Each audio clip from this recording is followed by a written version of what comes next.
तुम दुनिया में एक असंभव चीज से बचना चाहते हो और बचोगे नहीं। ये ब्रह्म ज्ञान है। ज्ञान और ब्रह्म ज्ञान दोनों साथ में चलते हैं। इस जीवन में तुम्हारे माँ बाप को छोड़कर कोई तुम्हें राजा नहीं बनाएगा। शक्ति अर्जित करने के लिए संघर्ष करना पड़ेगा।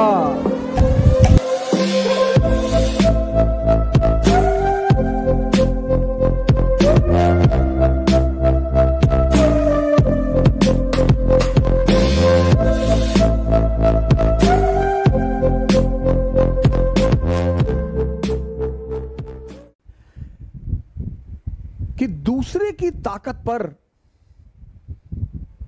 कभी ऐश करने की कोशिश मत करना। तुम्हारी शक्ति होगी तो तुम दूसरे को इस्तेमाल कर पाओगे। इस जीवन में तुम्हारे मां बाप को छोड़कर कोई तुम्हें राजा नहीं बनाएगा। ये ब्रह्म ज्ञान है। ज्ञान और ब्रह्म ज्ञान दोनों साथ में चलते हैं। कोई किसी के लिए कुछ नहीं करता, सब अपने लिए करते हैं। लेकिन जो दुनिया के सबसे स्मार्ट माइंड हैं वो कहते हैं हम तुम्हारे लिए कर रहे हैं।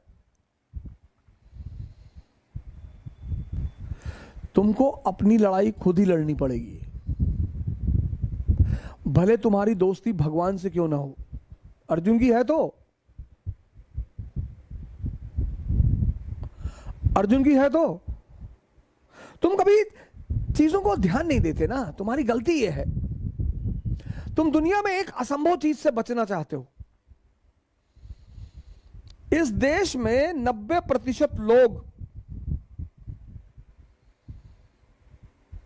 एक चीज से बचना चाहते हैं, संघर्ष से, और बचोगे नहीं। राहुल गांधी जी बच गए थे, पिछले 30 साल से संघर्ष कर रहे हैं। नियम है सर, न्यूटन का चौथा लॉ है। वो भूल गया था बताना, वो भूल गया था। तो एक दिन सपने में आया, हमसे कहा अवध भाई बता देना। हमने कहा बता देंगे, ऐसी कोई बात नहीं। अब इतना आप इज्जतदार आदमी हैं, आपका इतना योगदान है दुनिया में, तो आप इतना कह रहे हैं तो इतना काम तो मैं आपका कर ही दूंगा। वो दाढ़ी वाड़ी रखे थे, अंग्रेज मॉडल में कैप वैप लगाए हुए थे। तो हमसे कहा कि गलती हो गई, हम बता ही नहीं पाए उस वक्त। अरे मैंने कहा कोई बात नहीं, सब छोटी मोटी बातें, इतना तो मैं बता ही दूंगा लोगों।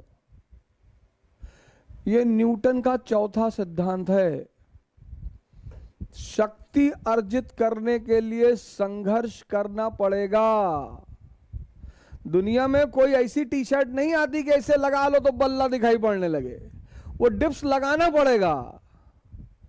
वो अगर चाहते हो कि बाहर निकले और लोग देखें हमारी बॉडी को, तो कोई टी शर्ट नहीं आती कि 6 पैक वाली टी शर्ट आ गई कि बाहर निकले तो 6 पैक दिखाई पड़ रहा है और बॉडी दिखाई पड़ रही है और लड़कियां गिर गई सड़क पर। ऐसा नहीं होगा चाचा।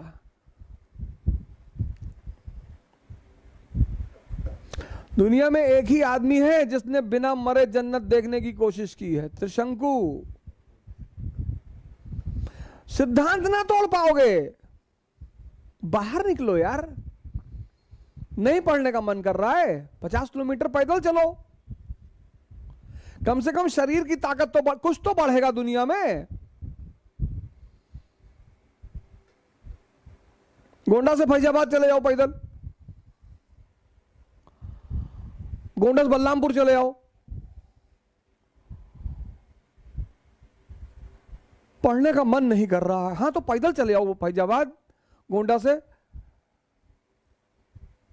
करेगा।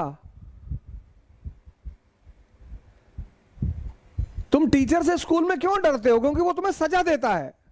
तुम्हारा मन तुमसे डरता नहीं। वो जानता है मैं इसको हजारों बार बेवकूफ बनाऊंगा तब भी ये मुझको कुछ नहीं कहेगा। यही तुम्हारे हारने की मुख्य वजह है। स्कूल जाते थे पहले तो होमवर्क करके जाते थे ना, क्योंकि पता था कि मैडम वो पटक के बहुत मारेगी।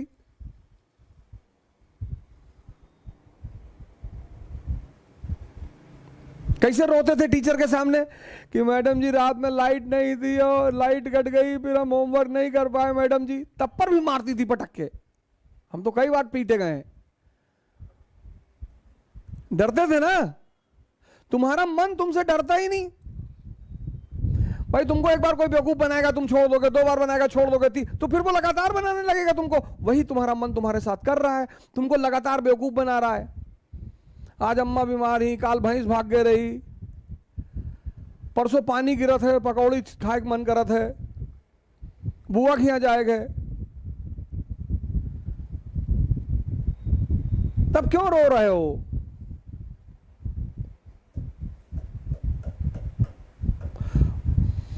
मरो ए जोगी मरो, गोरखनाथ का बहुत प्यारा स्टेटमेंट है ये। मरो ए जोगी मरो।